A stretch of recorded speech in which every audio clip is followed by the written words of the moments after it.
پاش دابڕانێکی سیاسی و گەف و هەڕەشەی تند نێوان تورکیا و عێراق سەبارەت بە هێزەکانی سوپای تورکیا لە نزیک مووسڵ و پاش لێکدانەوەیەکی ورد بن عەلی یەلدرم سەردانی بەغدای کرد و لەگەڵ بەرپرسە باڵاکانی عێراق کۆبەوە و باسی لە ناوبردنی داعش و کشانەوەی هێزەکانی تورکیا و هەروەها باسی پەیوەندەکانی بازرگانی کرد.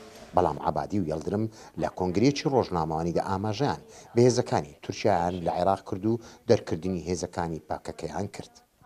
ساڵانێکی دوور و درێژە ئێمە بەدەست تیرۆر و ڕێکخراوەی ترۆریستی پەکەکەەوە گرفتارین.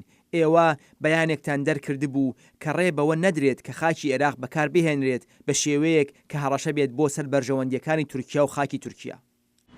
کادانەوەی سیاسی و شەقامی عێراقی سەبارەت بە سەردانەکەی یەلدرم بەو جۆرە نەبوو کە متمانەیەکی گەرمی هەبێ بەهۆی ئەوەی کە وەک بیر و بۆچوونەکان دەڵێن تورکیا لە سیاسەتی خۆی ڕاستگۆ نییە. الملفين الأساسيات هو الملف الأمني والاقتصادي. دوو دۆسی سەرێکی هەیە، دۆسی ئاسایشی و دۆسی ئابووری. عێراقم خۆناغە ئاسایشە و دەرەنجامەکانی تێدەپەڕێنێت، بەڵام دۆسی ئابووری ئامادەیە. تورکیا نابێت دۆسیەکان پێکەوە ببەستێتەوە. دۆسی پەکەکە و بوونی چەکدارەکانی لەسەر خاشی عێراق تەنها پرسیەم ساتە وەختە نییە. لە ساڵی 1990 هێزەکان لەسەر خاشی عێراقن بە درێژایی سنوورەکانی خاشی عێراق. ئەمانە هەمووی لێکەوتەکانن لەلایەن تورکیاوە. ئەم بەرەنجامانە پەیوەندی نییە بە دۆخی ئێستاوە.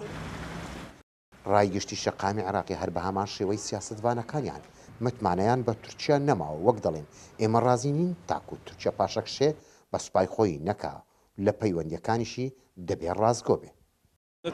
هیواخوازین هێزەکانی تورکیا لە ناو خاکی عێراق و لە باشیکە بەبێ هیچ مەرج و کووت و بەندێک پاشەکشە بکەن.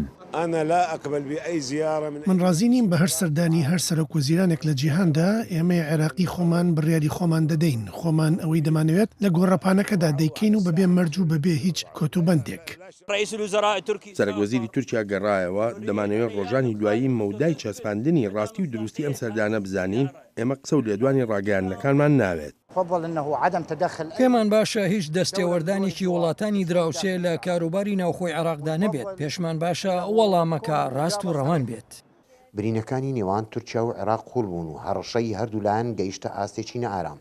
بەڵام سەردانەکە یەلدرم برینەکان تیمار دەکا یاخود پاش کۆتایی هاتن بە داعش قوڵتر دەبن. لە بەغدا و نزار عەبدوڵڵا، دەنگی ئەمریکا.